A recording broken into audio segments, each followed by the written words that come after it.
Hello all of you. Next 1 month हम लोग accounting paper 1 सी intermediate के पूरे सिलेबस को रिवाइज करेंगे। टोटल आपको इस पेपर में 12 चैप्टर है अदर देन अकाउंटिंग स्टैंडर्ड, और ये 12 चैप्टर में आपके 6 चैप्टर कंपनीज अकाउंट पे और 6 चैप्टर आप लोग के accounting for special transactions and special type of accounting पे।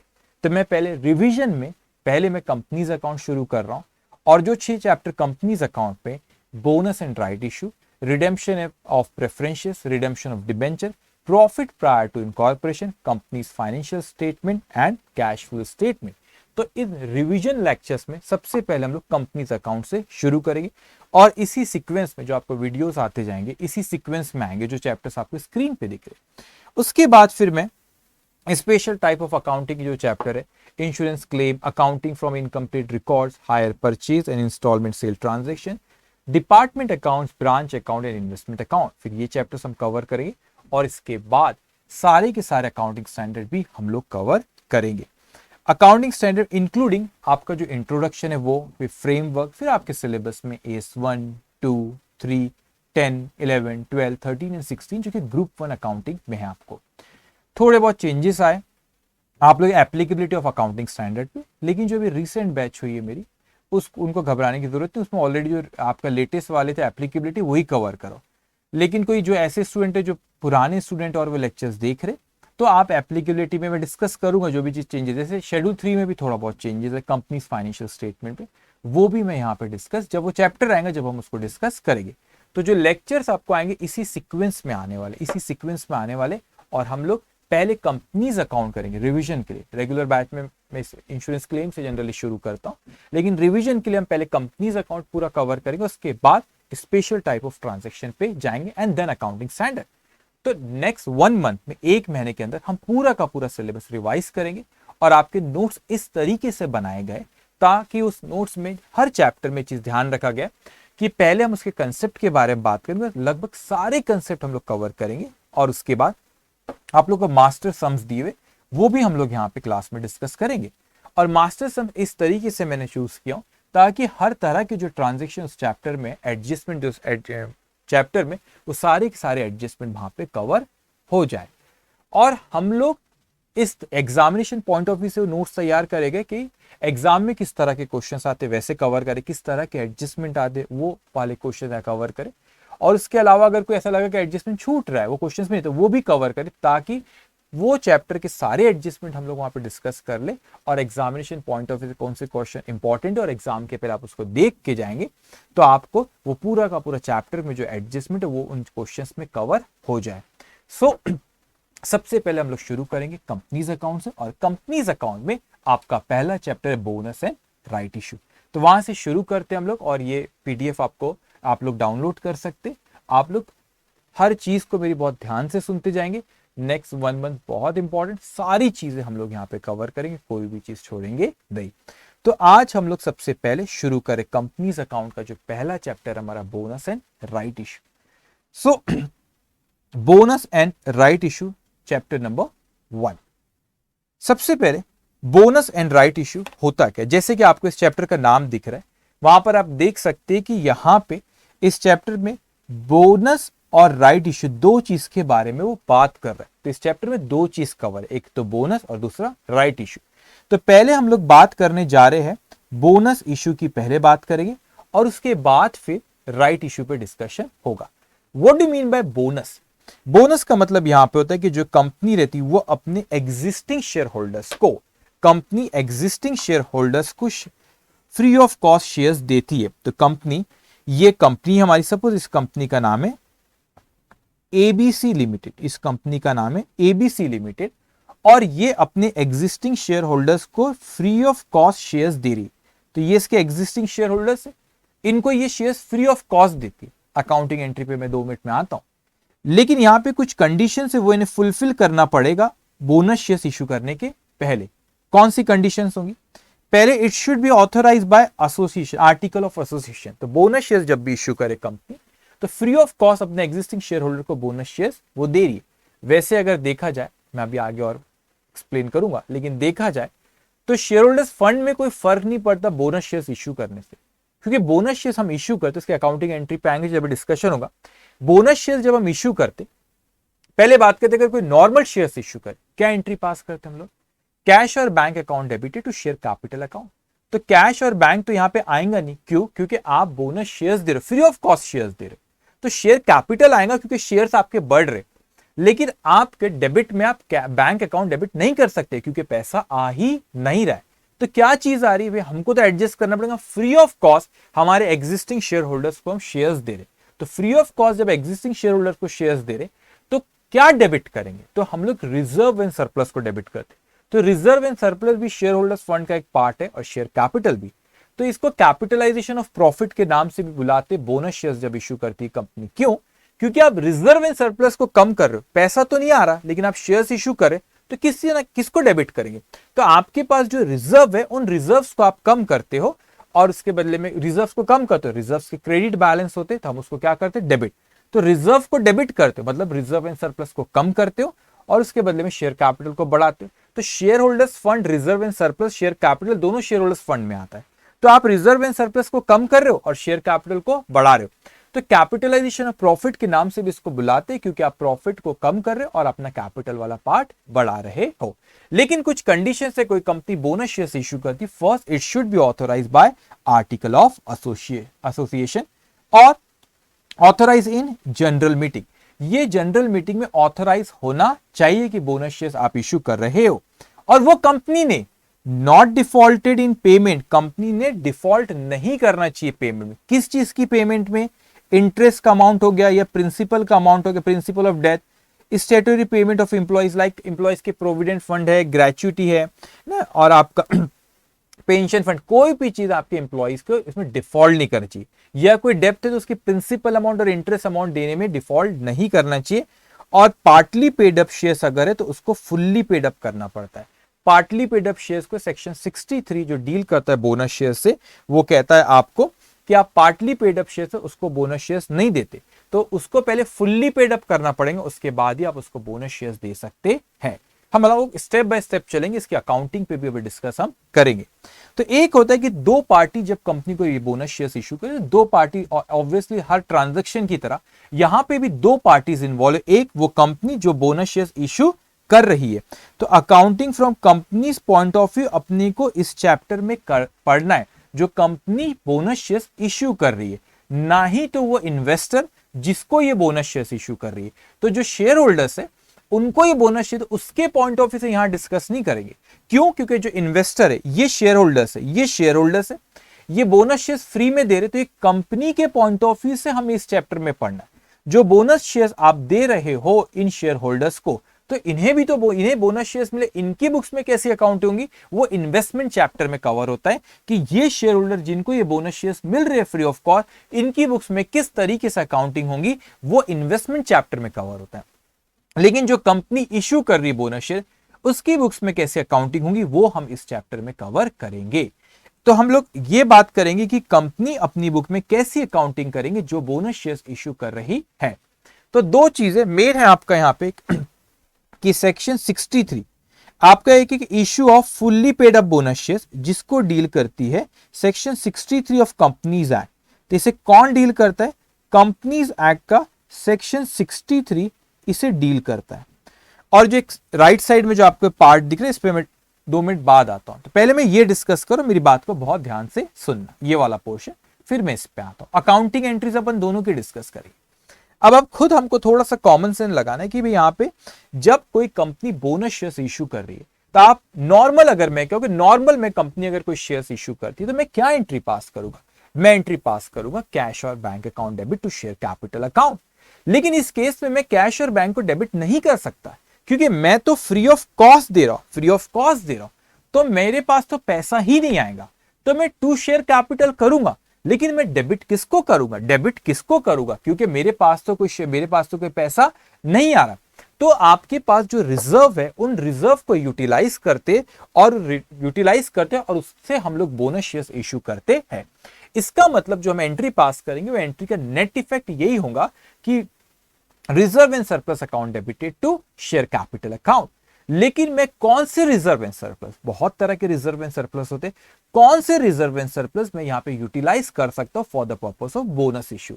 तो यहां पे इसे यूटिलाइजेशन ऑफ रिजर्व हम लोग करेंगे और इसे हम लोग कैपिटलाइजेशन ऑफ प्रॉफिट भी कहते हैं। मैंने अभी आपको थोड़ी देर पहले कहा कि हम क्यों इसे कैपिटलाइजेशन ऑफ प्रॉफिट के नाम से बुलाते, क्योंकि हम रिजर्व एंड सरप्लस यूटिलाइज करें, रिजर्व एंड सरप्लस हमारा यहां पे कम होगा और उसके बदले में शेयर कैपिटल बढ़ेगा। तो कैपिटलाइजेशन ऑफ प्रॉफिट, प्रॉफिट कम होकर कैपिटलाइज हो रहा है, शेयर कैपिटल के फॉर्म में जा रहा है वो, इसीलिए इसको कैपिटलाइजेशन ऑफ प्रॉफिट के नाम से भी बुलाते।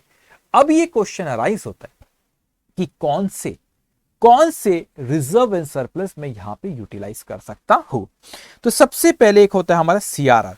What do mean by CRR? CRR means capital redemption reserve account.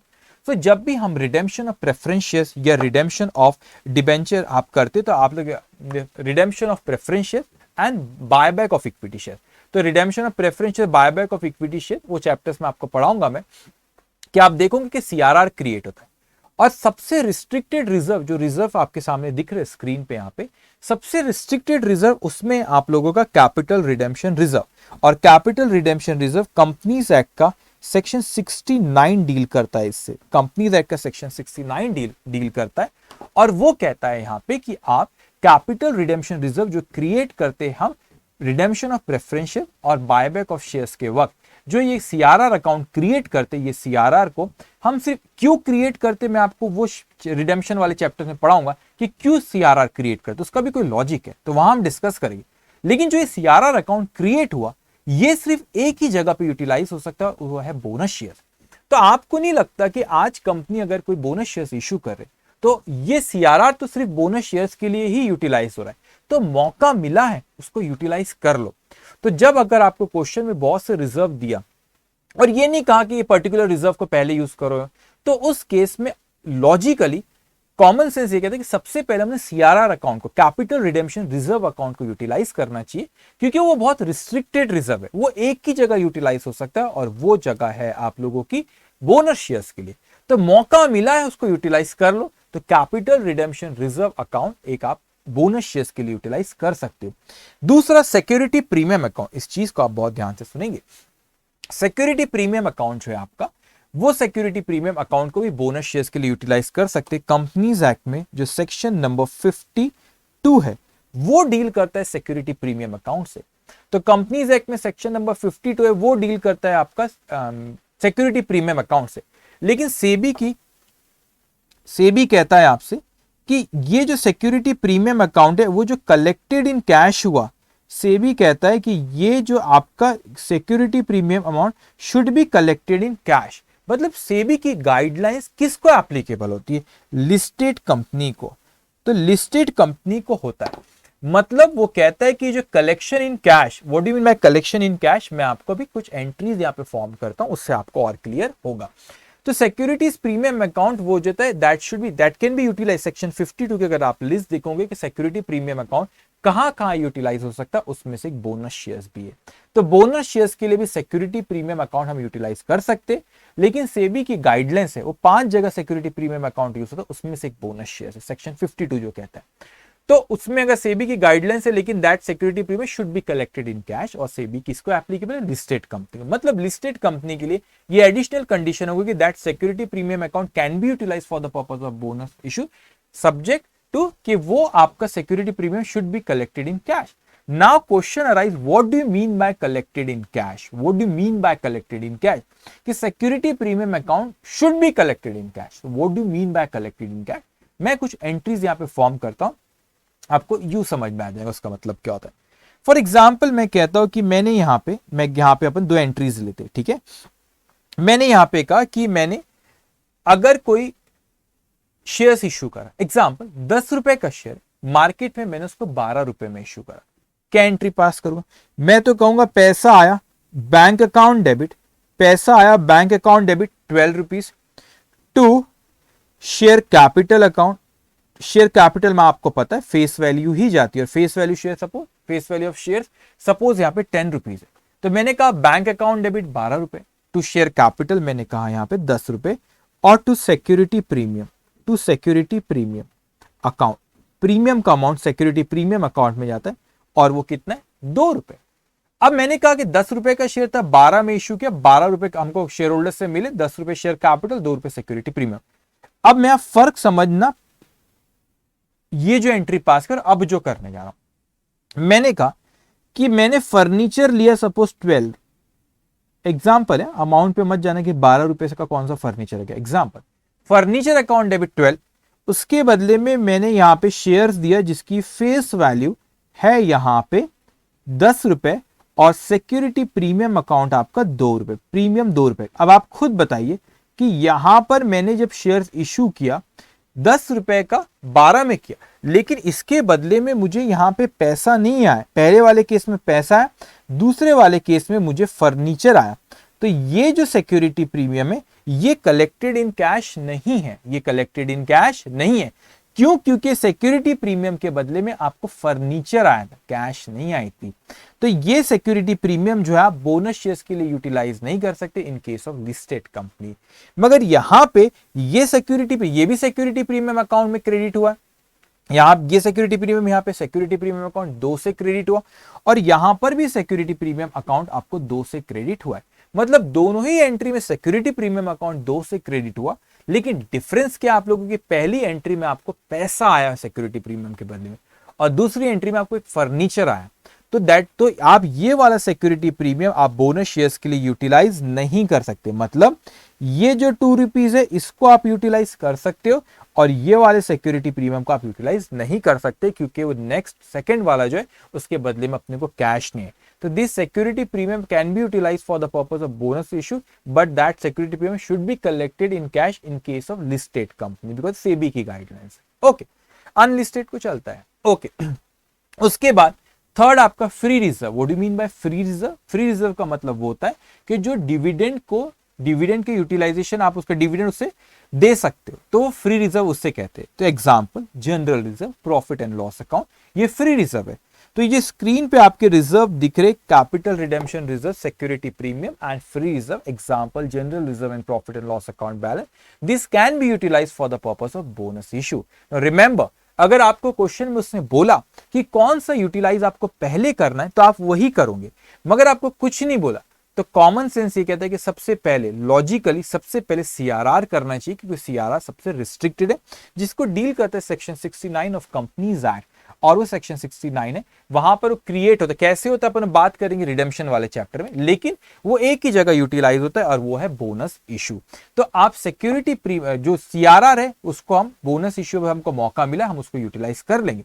Entries मैंने अभी तक नहीं बोला, 2 मिनट पेशेंस रखें, एंट्रीज पर भी हम आएंगे। लेकिन एक रिजर्व जो आपके स्क्रीन पे राइट हैंड साइड में थे, उसने स्पेसिफिकली बोला कि आपका revaluation reserve can not be utilise. अब रिवैल्यूएशन रिजर्व को लॉजिकली उससे क्यों नहीं बोलाऊंगा कि आप उसको यूटिलाइज कर सकते हो। अब आप खुद सोचिए, अभी रिवीजन बैच है, आपने पूरा सिलेबस पहले पढ़े हो, तो मैं लिंक कर सकता हूं कोई और चैप्टर से भी। अकाउंटिंग स्टैंडर्ड 10 डील करता है रिवैल्यूएशन से।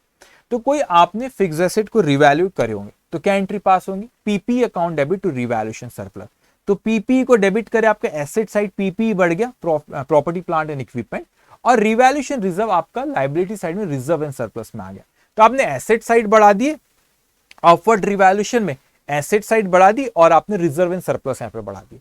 तो इस तरीके से आप हो सकता है कि मैनिपुलेशन करे कि कोई कंपनी ने अपनी एसेट बढ़ा दी वहां पे, या रिवैल्यूएशन रिजर्व क्रिएट कर दी और बड़े अच्छे से ये रिवैल्यूएशन रिजर्व से बोनस भी बांट रही है। तो मार्केट में ये इमेज जारी कि अरे वाह क्या कंपनी है, क्या परफॉर्म कर रही है, ये तो इनके पास तो रिजर्व एंड सरप्लस है खूब, और ये बोनस शेयर्स मार्केट में बांट रही है, ये जाएंगे।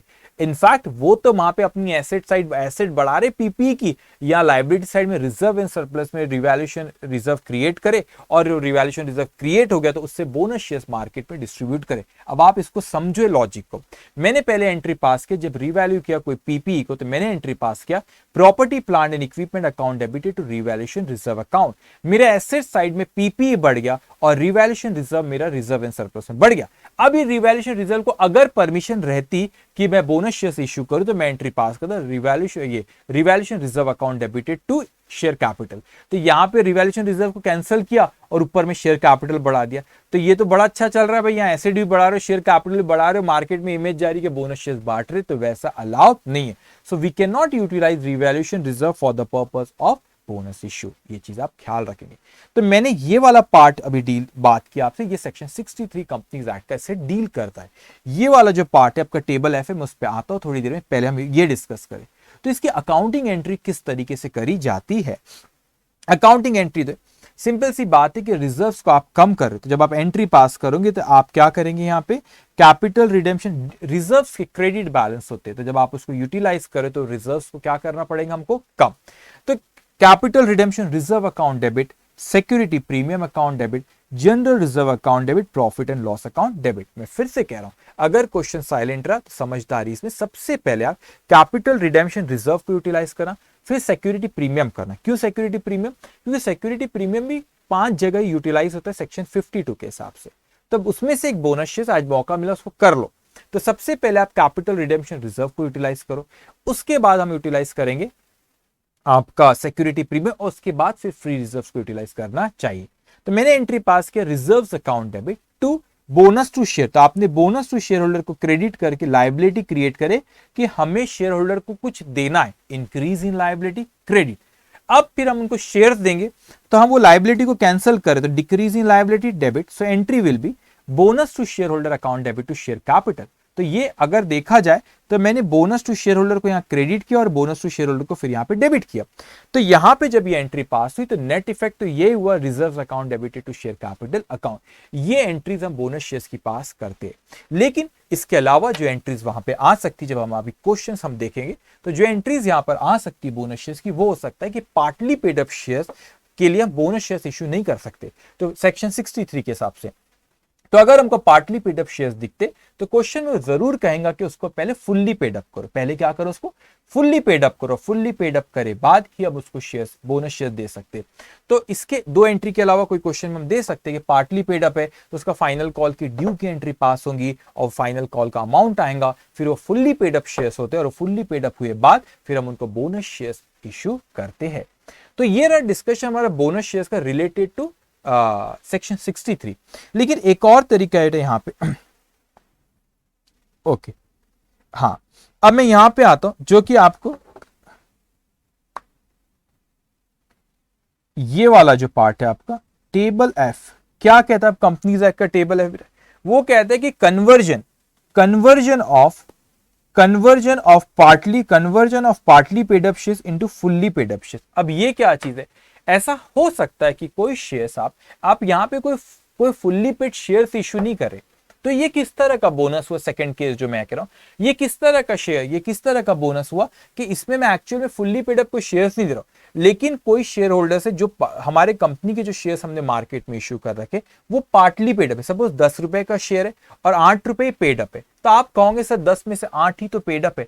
अगर आपको सेक्शन 63 में पूरे शेयर्स ही इश्यू करना है, सेक्शन 63 के हिसाब से वो 8 को 10 रुपए पहले फुल्ली पेड अप करेंगे, और फुल्ली पेड अप मतलब वो 2 रुपए उनसे बुलाएंगे, उसको फुल्ली पेड अप करेंगे और उसके बाद फिर हम उनको बोनस शेयर्स देंगे। लेकिन यहां पे ऐसा नहीं हो रहा है। यहां पे हम क्या करें, 10 में से, अभी एंट्रीज पे मैं आता हूं, 10 में से 8 रुपए अगर पेड अप है तो जो 2 रुपए वो हम क्या करते हैं, उनसे नहीं बुलाते, और जो नहीं बुलाते उसको रिजर्व्स के अगेंस्ट में हम एडजस्ट कर लेते हैं। रिजर्व्स के अगेंस्ट में हम क्या करते हैं, एडजस्ट कर लेते हैं। उसकी एंट्रीज में सिखाता हूं आपको।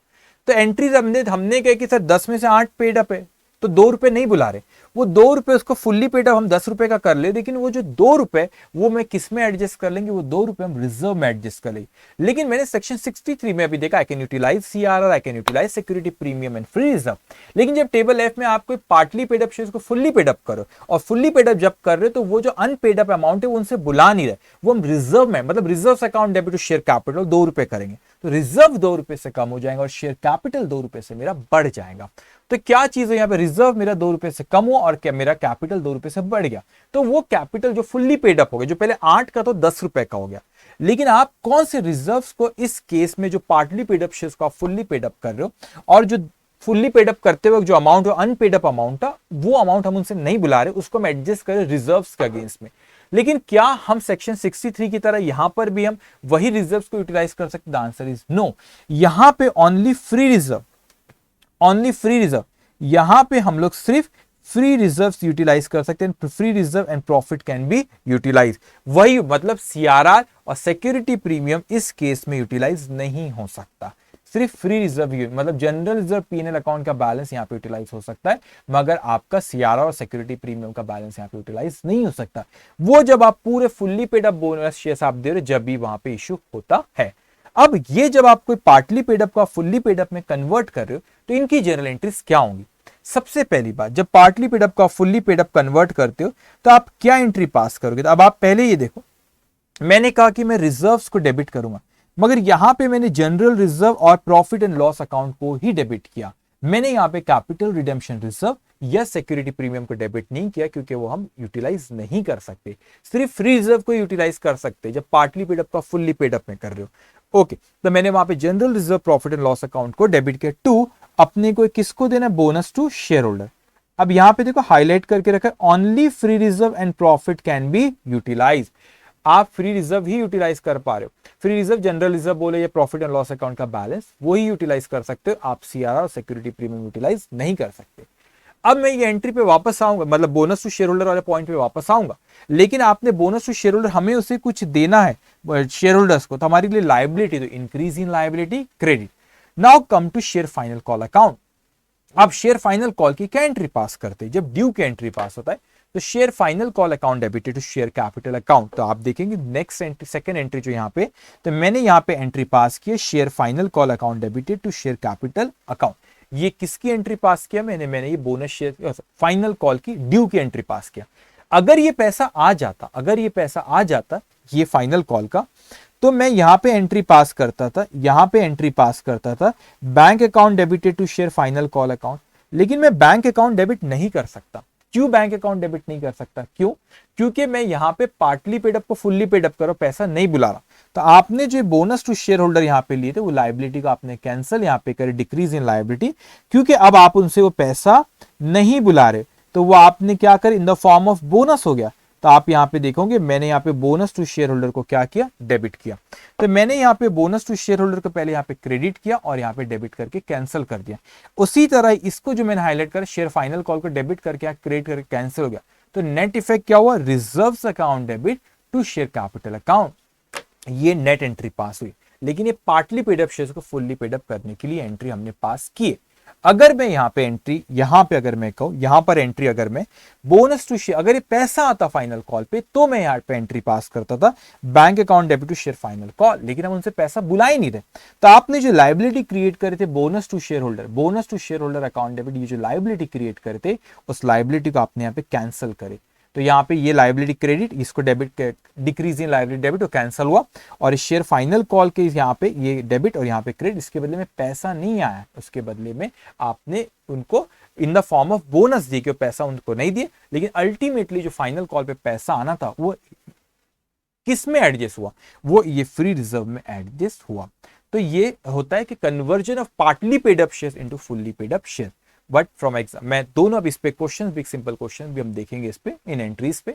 लेकिन एग्जामिनेशन के पॉइंट ऑफ व्यू से अगर मैं कहूं बेटा, तो आप लोग जो पहला वाला है इसी पे क्वेश्चन आते, इसी पे आते। लेकिन अपने को पता रहना चाहिए, कभी कोई अटेम्प्ट में आ गया जिस पे क्वेश्चन भी हम देखेंगे, तो अपने को आना चाहिए। लेकिन एग्जामिनेशन पॉइंट ऑफ व्यू इस पे आता है। और क्वेश्चन मैंने देखा अभी, अगर बैलेंस शीट वाला क्वेश्चन आपसे वो पूछता है एग्जामिनेशन में, तो वो आप लोगों को 12 नंबर का कुछ पूछ सकता है। लेकिन आपको सिर्फ बोनस शेयर्स की एंट्रीज पूछता है। तो जो आपका क्वेश्चन नंबर 6 आता है, आखिरी वाला क्वेश्चन आता है, जिसमें 5-5 नंबर के 4 क्वेश्चन आपको करना होता है, उसमें बोनस शेयर्स पे क्वेश्चन आ जाता है कि अब एंट्रीज पास करो उसकी, उसमें आ जाता है। ये कभी कभी होता है कि बीच में आपको क्वेश्चन नंबर 2 से लेके जो रहता है 5th तक, जिसमें 12 नंबर, 8 नंबर, 15 नंबर, 5 नंबर, 16, 4, इस तरह के कॉम्बिनेशन में क्वेश्चन आते हैं। वहां पे भी 4 या 5 नंबर का क्वेश्चन, सिंपल वाला क्वेश्चन बोनस शेयर्स पे आ सकता है। और अगर आपको फुल फ्लेज वाला है कि बैलेंस शीट भी बनाओ, तो उस केस में आप लोगों को बैलेंस शीट भी बनाओ, तो फिर आपको 12 मार्क्स का भी क्वेश्चन इस पे बोनस शेयर्स पे आ सकता है। तो अभी हम कुछ मास्टर सम्स करेंगे किसके ऊपर? बोनस शेयर्स पे। उसके बाद मैं आपसे डिस्कस करूंगा राइट इशू के बारे में हम लोग बात करेंगे, और फिर उस पर भी क्वेश्चन देखेंगे। तो बोनस शेयर्स पे जो क्वेश्चन हम लोग को देखना है मास्टर सम्स, पहला यहां पे pass general entries in the following circumstances. तो पहला यहां पे वो कहता है हमसे, a limited company with subscribe capital, a limited company A limited company with subscribed capital of rupees 5 lakh consisting of 50,000 equity share of rupees 10 each, called up capital 7.5 per share, a bonus of rupees 1,25,000 declared out of general reserve to be applied in making the existing shares fully paid. अब देखो ये कौन सा वाला case है, ये वाला जो केस है जो अभी आपको यहां पर मैंने पढ़ाया, ये वाला केस है जो अभी आपको जस्ट पढ़ाया, ये वाला है कि पार्टली पेडअप को बोनस फुल्ली पेडअप करने के लिए कह रहा है। पार्टली पेडअप को क्या करने के लिए, पार्टली पेडअप को फुल्ली पेडअप करने के लिए कह रहा है। सो इसकी एंट्रीज किस तरीके से यहां पे फॉर्म होंगी, ध्यान से। तो यहां पे हमारे पास कितना वो बोल रहा है कि मैं बोनस 1,25,000 में जनरल रिजर्व को यूटिलाइज कर सकता हूं। ध्यान से, वो शेयर्स कितना कॉल्ड अप है 7.5, उसकी फेस वैल्यू कितनी 10। इसका मतलब एक शेयर पे 2.5 रुपए हमको और बुलाना है। एक शेयर पे कितना बुलाना है, 2.5 रुपए और। सो यहां पे वो कहता है कि नहीं आप इसको यूटिलाइज कर लो। तो ये आपके 50,000 शेयर्स है, अगर उसको मल्टीप्लाई बाय 2.5 करूं, 50,000 शेयर्स है, 50,000 शेयर्स है, 10 रुपए का एक 7.5 कॉल्ड अप है और आप इसको फुल्ली पेड अप करना चाह रहे हो तो 2.5 आप पर शेयर। तो 50,000 मल्टीप्लाई बाय, अगर मैं इसको ऐसे भी कह सकते 50,000 शेयर्स मल्टीप्लाई बाय रुपीज 2.5, तो ये अगर करो तो ये 1,25,000 ही होता है।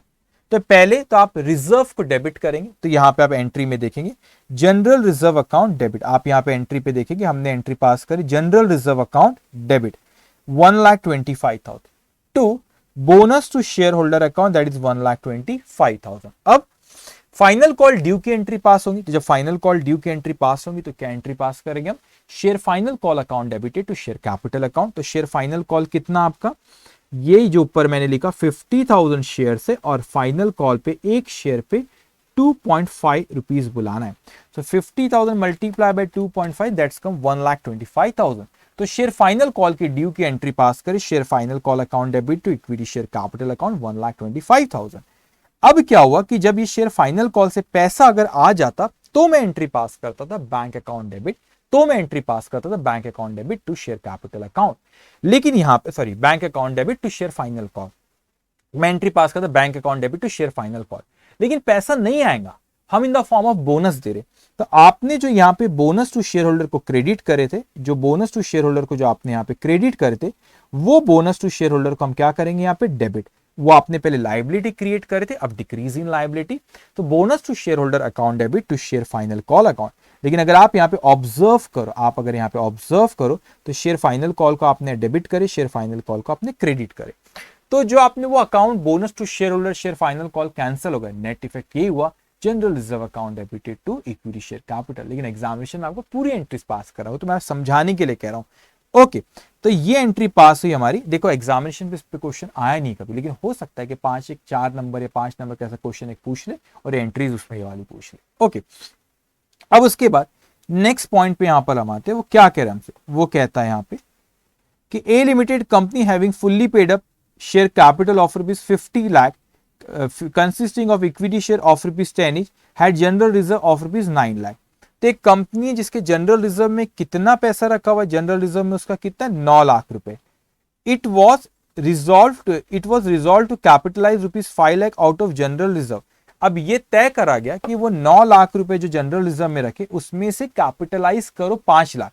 इसका मतलब ही होता है, उसने बोला कैपिटलाइज करो 5 लाख, तो इसका मतलब ही होता है कि वो आपको ये कह रहा है कि आप क्या करो वहां पे। इसका मतलब ही हो रहा है कि वो आपसे ये कह रहा है कि आप इसको bonus share, capitalization of reserve मतलब capitalization of profit means to issue bonus share. तो 9 में से वो कहता है कि 5 लाख रुपए के बोनस शेयर इश्यू करो रिजर्व में से by issuing 50,000 fully paid bonus share of ₹10 each. ये सेक्शन 63 वाला है आपका, जो फुल्ली पेड वाले बोनस शेयर आप जो एक्चुअल में इश्यू कर रहे हो। Each share holder to get 1 share for every 10 share, एक शेयर हर 10 शेयर के बदले में। तो एक शेयर देंगे 10 शेयर के बदले में। अब यहां पे कह रहा है कितने शेयर है, यहाँ पे 50,000 शेयर है, 50,000 शेयर है, तो 10 के बदले में एक शेयर वो बोल रहे दो, तो 10 के बदले में एक शेयर, तो कितने आ रहे 5,000 शेयर वो आ रहे। तो 10 के बदले में एक शेयर, 10 के बदले में एक शेयर मतलब 5,000 बोनस शेयर हम दे रहे, और एक शेयर कितना 10 रुपए का। तो 5,000 मल्टीप्लाई बाय 10 करेंगे हम लोग, 10 जस्ट 1 मिनट, 10 रुपए में 5,000 मल्टीप्लाई बाय 10, एक सेकेंड, तो 50,000 हो गया, 50,000 फुल्ली पेड बोनस। अच्छा अच्छा, नहीं, एक सेकेंड, ये जो आपका यहाँ पर इसने बोला ये पूरे के पूरे बोनस शेयर है, नॉट 5,000, नॉट 50,000, यहाँ पर इसका ये है, इसका 50,000, 50 लाख रुपीस के, वो 50 लाख है, तो 10 के बदले में एक, मतलब ये ऐसा हुआ 50,000, तो यहाँ पे 50 लाख रुपीज डिवाइडेड बाय 10 कर तो 5 लाख शेयर थे, तो उसने कैलकुलेट ही कर दिया, ये अमाउंट है, ये अमाउंट है, ये अमाउंट है और ये नंबर ऑफ शेयर है, तो 50 लाख रुपए का शेयर कैपिटल, 10 रुपए का एक, तो 5 लाख शेयर, तो 5 लाख नंबर ऑफ शेयर है, तो 10 के बदले में एक, तो यहाँ पे 5 लाख शेयर, ये 5 लाख शेयर है और 10 के बदले में एक, तो ये आपका आता है 50,000 शेयर, 50,000 शेयर, तो उसने दे रखा है वहां पे 50,000 शेयर, और ये भी बोला कि 10 के बदले में एक, तो आपका कितना हुआ? ओके, 10 के बदले में एक बेटा, तो यहां पे 5 लाख शेयर थे, 10 के बदले में एक, तो कितना 50,000 शेयर, और एक शेयर कितना 10 रुपए का, तो मल्टीप्लाई बाय अगर 10 में करूं तो 5 लाख रुपए मेरे को लगेंगे रिजर्व एंड सरप्लस से। तो यहाँ पे उसने बोला कि जनरल रिजर्व आपको अमाउंट दिया है कि वो 5 लाख ही बोला उसने यूटिलाइज कर सकते, तो मैं जब एंट्री यहाँ पे पास करूंगा तो क्या एंट्री पास होगी हमारी? General reserve account debit to bonus to share holder ₹5 lakh, आप देख सकते, तो general reserve account debit to bonus to share holder. अब वो लाइबिलिटी डिस्चार्ज करेंगे, आपने बोनस टू शेयर होल्डर को यहाँ पे क्रेडिट करके लाइबिलिटी क्रिएट करे, अब ये लाइबिलिटी को हम लोग क्या करेंगे? यहाँ पे डिस्चार्ज करेंगे, सो एंट्री पास होंगी हमारी bonus to shareholders account debit to share capital account, so bonus to share holder account debit to share capital account, तो ये हमारी एंट्री पास हुई बोनस शेयर इश्यू करने की। तो ये हमने सिंपल एंट्रीज देखे कि जब सेक्शन 63 के हिसाब से क्या एंट्री पास होती है और टेबल एफ के हिसाब से क्या एंट्री पास होती है, वो हमने यहाँ पे देखे। अब हम थोड़े से एडवांस क्वेश्चंस पे जाते हैं। एडवांस सिंपल क्वेश्चन है, फिर एक फुल फ्लेज वाला भी क्वेश्चन देखेंगे, बैलेंस शीट वाला, जो क्वेश्चन में हो सकता है जो पार्टली पेड अप शेयर से बोला कि पहले शेयर्स इश्यू करने के पहले उसको फुल्ली पेड अप करना पड़ेगा, और उसके बाद क्वेश्चन में ये भी हो सकता है कि उसने बोनस शेयर्स के एंट्रीज तो पूछा, लेकिन ये भी कहा कि उसके बाद उसकी बैलेंस शीट भी बनाओ। ओके, तो now come to question number 2। वो हमसे यहाँ पे कहता है mobile limited has authorized share capital of 1 lakh equity share at the rate of ₹10 each. कितने उनके हैं शेयर कैपिटल है? Authorize capital, share capital 1 lakh share और 10 रुपए का एक। The company has already issued 60% of its share capital for cash. अब थोड़ा सा कॉमन सेंस लगाना कि 1 लाख रुपए के, 1 लाख रुपए के मेरा यहाँ पे शेयर कैपिटल, 1 लाख रुपए नहीं, 1 लाख शेयर है जो कि ऑथराइज कैपिटल, ऑथराइज कैपिटल जिसमें 60% ऑलरेडी इश्यूड हो चुका है। तो 1 लाख का 60% तो 60,000, तो 60,000 तो ऑलरेडी इश्यूड हो चुका है। तो now the company wishes to issue bonus shares in the ratio 1:5 to its existing shareholder. The following is the status of reserve and surplus of the company. तो एक एक करके अब यहाँ पे general reserve 1,60,000, plant revaluation reserve 25,000, security premium realised in cash 60,000, capital redemption reserve ₹80,000। अब यहाँ पे उसने हमको रिजर्व्स के बारे में भी दिया और 4 पॉइंट उसने पूछा ABCD। अब सबसे पहला वाला पॉइंट आप समझना, वो कहते हैं कि what is the number of bonus shares to be issued. तो मेरे पास ऑथोराइज कैपिटल होगा 1 लाख शेयर्स का, ऑथोराइज कैपिटल होगा 1 लाख शेयर्स का, लेकिन इसमें से ऑलरेडी 60% इश्यू हो चुके। तो इस 60% इश्यू हो चुके, तो आपका बचता कितना है बेटा? वहां पे आपका 60% ऑलरेडी कैश के लिए इश्यू हो चुके, तो यहाँ पे बचता भला 40% है। लेकिन जब आप बोनस शेयर्स दोगे तो पूरे 1 लाख शेयर्स मार्केट में इश्यू नहीं हुए, आपने 60,000 ही 60,000 शेयर्स ही मार्केट में इश्यू हुए। तो 60% शेयर्स ही मार्केट में इश्यू हुए, मतलब जो एग्जिस्टिंग शेयर होल्डर है वो मेरे 60,000 शेयर्स ही हुए। एग्जिस्टिंग शेयर होल्डर मेरे 60,000 शेयर्स ही एग्जिस्टिंग शेयर्स है। अब वो कहता है कि मेरे को ये 1:5 मतलब 5 के बदले में एक, ऐसा नहीं कि 1 शेयर के बदले में 5 बोनस शेयर देने, 5 शेयर के बदले में एक हम लोग बोनस शेयर दे रहे हैं। तो यहां पे मेरे पास 60,000 शेयर्स ही मैंने मार्केट में इश्यू करा हूं। तो 60,000 शेयर्स जब मैंने मार्केट में इश्यू करा हूं 5 के बदले में एक, तो मैं कितने शेयर्स इश्यू कर रहा हूं? 12,000 शेयर्स में बोनस शेयर्स इश्यू कर रहा हूं। तो आप यहां पे आंसर देखेंगे, फर्स्ट का जो दिया है existing paid up capital 60,000 shares और ये 5 के बदले में एक, दैट इज 12,000 शेयर्स हम इश्यू कर रहे हैं। एक शेयर कितने का? 12 रुपए का। सो यहाँ पे सॉरी, 12,000 शेयर थे, एक शेयर कितने का? 10 रुपए का। सो 12,000 शेयर, 12,000 शेयर, 10 रुपए का एक शेयर। तो ये अमाउंट हो गया 12,000 मल्टीप्लाई बाय 10, तो दैट्स कम रुपीज 1,20,000। वो आपका क्या हो गया, बोनस शेयर्स के लिए उतने आपको रिजर्व एंड सरप्लस की जरूरत है। नेक्स्ट क्वेश्चन पूछता है, can company issue bonus share out of general reserve only? तो कहते हैं कि क्या सिर्फ जनरल रिजर्व से ही आप बोनस शेयर इश्यू कर सकते हैं? The answer is no.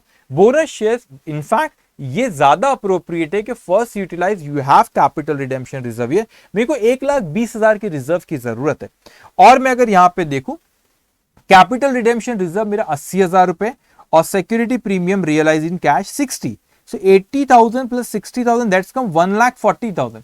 1,40,000 होता है दोनों की मैं टोटल करूं, और मुझे तो 1,20,000 की जरूरत है। तो ये ज्यादा अच्छा है कि first utilise the capital redemption reserve then security premium, उसी में आपका सफिशिएंट है।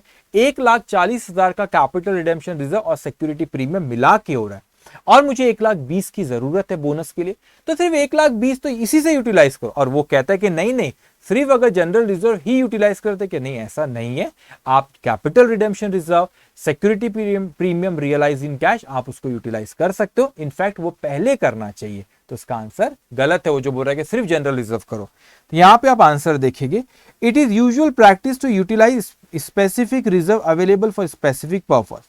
Therefore, if CRR and security premium are available, then company should utilize these reserve in priority over other free reserve. It is clear that company should not use general reserve in the given example, as capital redemption reserve and security premium are sufficiently available.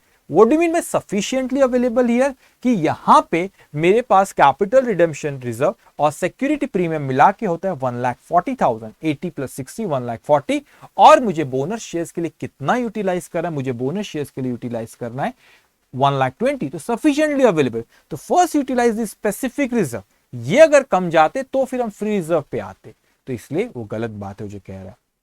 उसके बाद हमसे पूछता है, give journal entries and also give the extract of the balance sheet after such bonus issue. अब journal entries पूछा, तो यहां पे journal reserves account debit to bonus to share holder, then bonus to share holder account debited to bonus to share holder account debited to equity share capital. अब ध्यान से, लेकिन जब आप रिजर्व आप यूटिलाइज करोगे, तो रिजर्व यहां पे क्या करोगे, कैपिटल रिडेम्पशन रिजर्व 80,000 है, तो कैपिटल रिडेम्पशन रिजर्व में 80,000 यूटिलाइज करूंगा यहां पे। तो क्या reserve decrease in reserve and surplus के क्रेडिट बैलेंस होते, और जब हम उसको यूटिलाइज करते हैं decrease in reserve and surplus credit balance, जिसके क्रेडिट बैलेंस वो डिक्रीज होती, तो हमें क्या करना होता है, डेबिट।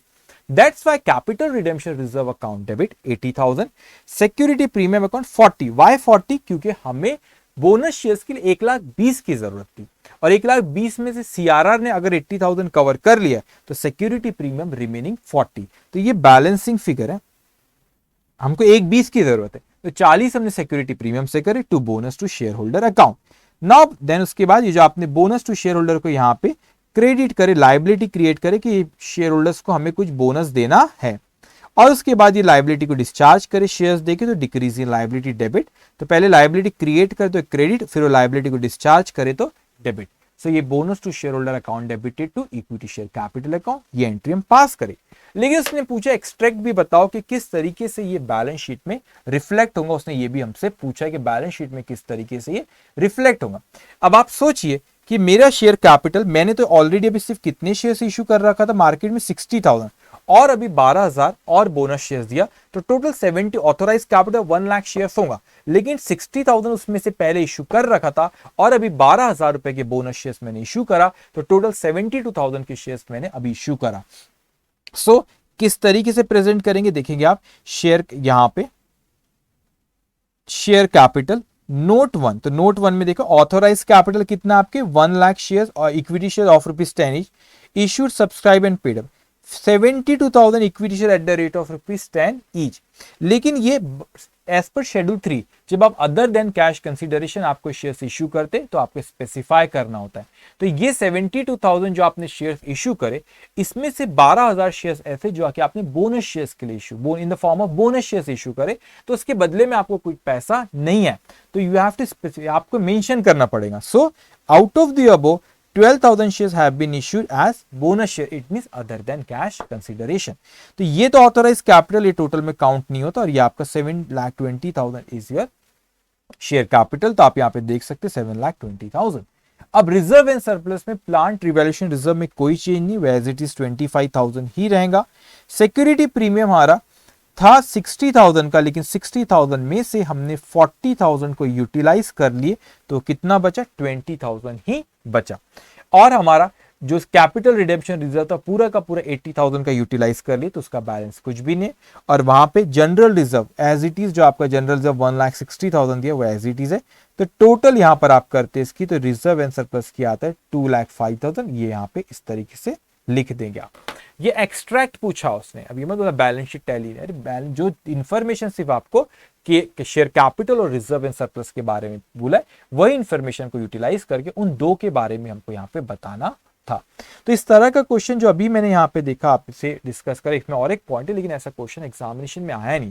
क्वेश्चन अच्छा है कि उसमें हर पॉइंट कवर करा, बेसिक कि नंबर ऑफ बोनस शेयर्स कितने इश्यू कर सकते हो, उसकी एंट्री बताओ, बैलेंस शीट कैसी दिखेंगे वो बताओ, क्या मैं जनरल रिजर्व ही यूटिलाइज कर सकता हूँ, फ्री रिजर्व ही यूटिलाइज कर सकता हूँ। इस तरीके से जो बेसिक पॉइंट आपके उसने यहाँ पे कवर करा है। हो सकता है कि कोई अटेम्प्ट में ये क्वेश्चन 5 नंबर या 6 नंबर का आ जाए। अब उसने एक और चीज इसी क्वेश्चन में हमसे पूछा है, वो पूछता है Is it possible for the company to issue partly paid up bonus share? नहीं, सेक्शन 63 के हिसाब से पॉसिबल नहीं है, आपको fully paid up bonus share ही आप इश्यू कर सकते हो। तो आप यहां पे देखोगे as per section 63 of the companies act 2013 only fully paid up bonus shares can be issued, therefore it is not possible for the company to issue partly paid up bonus share। तो company के लिए possible नहीं कि partly paid up bonus shares दे as per section 63, that should be fully paid up। अगर partly paid up है तो वो जो बचा हुआ है unpaid up उसको uncalled up, तो उसको बुलाओ, अनकॉल्ड अप को बुलाओ और फुल्ली पेड अप करो, उसके बाद बोनस शेयर्स आप दे सकते हैं। वो बात अलग है कि टेबल एफ में कन्वर्जन हो सकता है कि जो पार्टली पेड अप को फुल्ली पेड अप में करो, वो उसकी बात नहीं चल रही। नॉर्मल बोनस शेयर्स जो आप दे रहे हो यहाँ पे, क्या वो पॉसिबल है? क्या वो पॉसिबल है? कि नहीं, वो बोनस शेयर्स नॉर्मल आप इशू पार्टली पेड अप को नहीं कर सकते, उसको फुल्ली पेड अप शेयर्स करना पड़ेगा और उसके बाद ही आप उसको बोनस, आप बोले फ्री में बांट रहे हो, वो फुल्ली पेड अप तो उसने पूरे पैसे तो नहीं दिए, उसको फ्री में बांटेंगे क्या? पहले अच्छा शेयर होल्डर्स तो बन जाओ पूरे पैसे देके, उसके बाद फिर उसको बोनस शेयर्स देते। ओके, ये रहा हमारा क्वेश्चन नंबर 2 जो हमने डिस्कस करे। बहुत अच्छा क्वेश्चन था, बेसिक पॉइंट है, लेकिन एग्जामिनेशन में हो सकता है कभी 4 मार्क या 5 नंबर का ऐसा क्वेश्चन आपको आ जाए, क्योंकि जो बोनस शेयर से रिलेटेड जो कंसेप्ट होता है, छोटे छोटे पॉइंट्स होते हैं, वो हर पॉइंट उसने क्वेश्चन में कवर करा है। अब मैं आता हूं क्वेश्चन नंबर 3 पे। कभी हो सकता है कि एग्जामिनेशन में आपको फुल फ्लेज क्वेश्चन कोई आ जाए। फुल फ्लेज क्वेश्चन मतलब आपको बोनस शेयर से रिलेटेड जनरल एंट्रीज तो उसने पूछा, but at the same time उसने आपको क्वेश्चन में ये भी पूछा कि एंट्रीज के साथ साथ बैलेंस शीट भी बनाओ। सो बैलेंस शीट किस तरीके से बनाते हो अपन डिस्कस करेंगे और देखेंगे कि कैसे, मतलब बेसिक रहता है कुछ चीजें, मतलब बैलेंस शीट आपको ऑलरेडी यहाँ पे दी हुई है, एंट्रीज हम पास करेंगे, तो जो existing balance sheet plus entries, दो वो एंट्रीज को कंसीडर करके so after issue of bonus shares balance sheet कैसी बनाई जाती है वो हम लोग यहाँ पे डिस्कस करेंगे। So question number 3, following is the extract of balance sheet of solid limited as at 31 March 2021। Authorise capital उसने हमको यहाँ पे दिया। ऑथोराइज कैपिटल कितना है यहाँ पे? ऑथोराइज कैपिटल आपका जो प्रेफरेंस का है 10,000 12% preference share of ₹10 each, that's 1 lakh rupees. 1 lakh equity share of ₹10 each 10 lakh. तो टोटल आपका ऑथोराइज कैपिटल कितना हो गया? ये ऑथोराइज कैपिटल है 11 लाख रुपए। फिर उसने इश्यूड एंड सब्सक्राइब कैपिटल के बारे में कहा 8,000 12% preference share of ₹10 each fully paid, वो होता है आपका 8,000 multiply by 10 80,000। 90,000 equity share of ₹10 each rupees 8 paid up. अब देखो ये equity share fully paid up नहीं है, 10 में से 8 ही है पेड अप है, तो मेरे को अगर यहाँ पे बोनस शेयर इश्यू करना है तो पहले इसको फुल्ली पेड अप करना पड़ेगा, तो क्वेश्चन में बोलेगा ही अपने को। उसके बाद फिर यहाँ पे जनरल रिजर्व उसने अपने को रिजर्व एंड सरप्लस ने दिया, उसमें सबसे पहले यहाँ पे general reserve 1,60,000, revaluation reserve 35,000, security premium collected in cash 20,000, profit and loss account 2,05,000, secured loan 12% debenture at the rate of ₹100 each.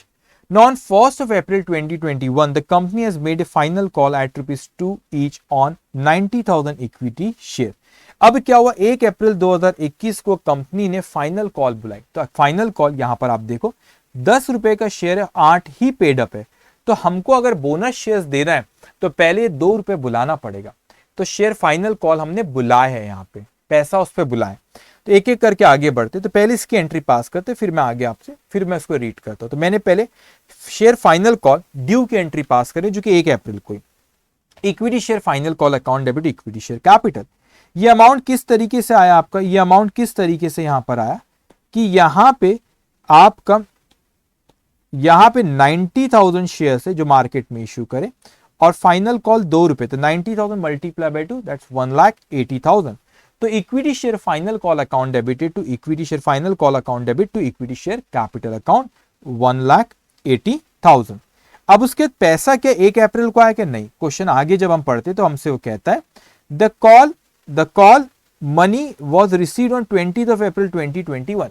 तो ये जो फाइनल कॉल जो ड्यू हुआ था 1 अप्रैल 2021 को, उसका पैसा हमको कब आया 20 अप्रैल को। तो पैसा आया तो बैंक अकाउंट डेबिट, तो हमने 20 अप्रैल को फिर अपन ने वहां पे एंट्री पास करे 20th of April को bank account debit to equity share final call account.